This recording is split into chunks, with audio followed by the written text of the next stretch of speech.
Dino for as long as he's known me. Thanks.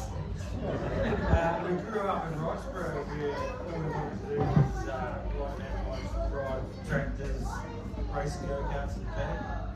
Yeah, this might sound like most childhoods growing up in a small country town. However, we did things a little different. Mountain bike had to have a piece of plastic pegged on the back, going through the spokes, which made the epic motor sound. A few years on, Deanos jumping on Mike's tractor to show off some of his newly acquired skills. He'd give the old girl a few solid pumps to the throttle and drop the clutch. Pulling a massive wheelie and then drifting sideways up the driveway. And out to the paddock where he'd go flat out until he got to the end. He'd chuck a helmet on and do the same run up the paddock in the go-kart. Flat out. Though on his return, due to this slight issue with hay fever, he'd be swollen in the face and sneezing non-stop. You wouldn't actually be able to get the helmet off. Taking risks in the way anyway. A couple of years later, and the local cop decided to give us a licence. Restricted, which meant we couldn't take passengers, so we adopted the name Truck and Trailer. Dino and the mighty Honda Civic, and me and the Cortina. We were off, road trips to anywhere.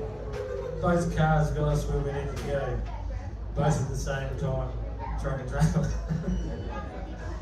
The Honda overheated a few times, possibly from the way we drove them, and we'd read somewhere that eggs in the radiator would fix, a leak or whatever. Not sure you're supposed to put the whole tray of eggs in, but it did fix it. The car smelled a bit like an omelette from then on.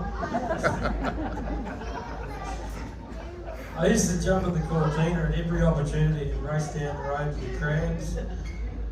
This one time I hooked it sideways on entry up the gravel drive, as you do, like any other day, sideways up the drive, drifting to a stop at the foot of the porch steps. However, when the dust settled, I realised it was dinner outside day. And I just covered the whole thing in thick gravel dust.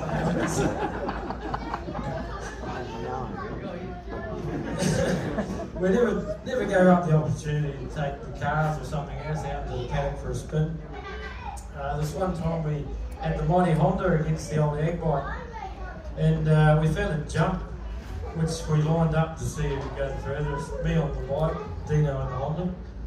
I did a small jump and pulled off eagerly, waiting to see what Dino would do. He was coming in hot, real hot.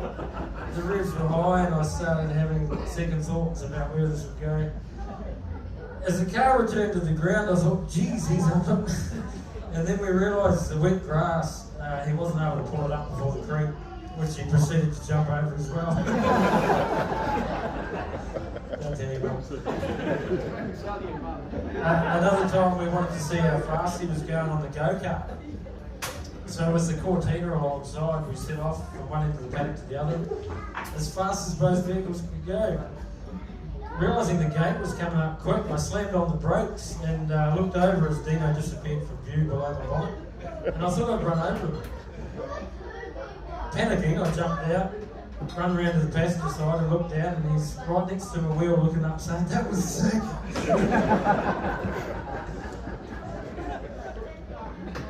They had a corn paddock that at the end of the season was like ploughing. Perfect opportunity to do some donuts in the mud. I can't remember if it was Gaynor or Grandma Crab, but they come yelling out, hey, don't do that. And I was like, oh, here we go. But it turns out they just wanted us to speed up and then turn it into the straights, get a bigger slide. This is quite long, by the way, just so you know if I'm going to. Haven't had much fun before. I know, right? We've been for a drive up the back road, Roxborough East, I think they call it from memory. And as we come over the dam, we come down the hill, Dino pulled out in front of the bloody milkman, which caused them to break a few bottles and say a few words, and we thought that was it. The news had already made it to Deanos, who was waiting on the porch for us to eventually we made the move to Deanos, ended up working as pizza delivery drivers, sending it across town in the little red rockets.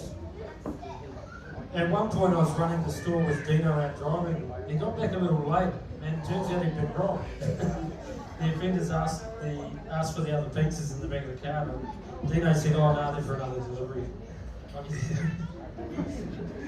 So he bought his XG Turbo, shortly followed by the MX Lancer, which of course he took home and did some drifting and donuts around the family coal mine.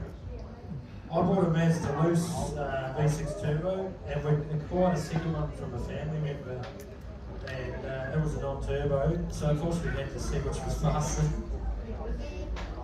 We sat side by side up the one-way system, rocketing past a couple of students, which we later found out was Brother Ben,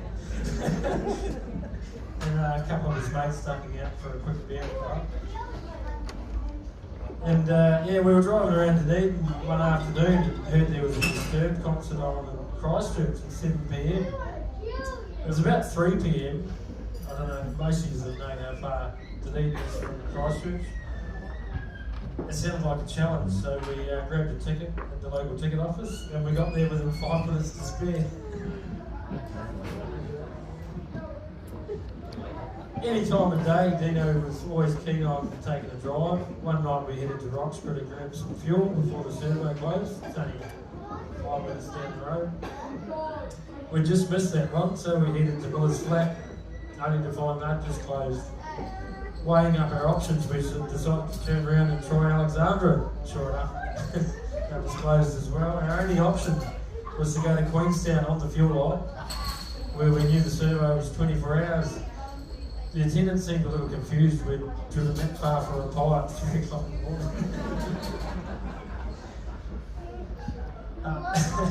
One way or another, there's always a mode of transport we can send it, and on your mate, keep sending it.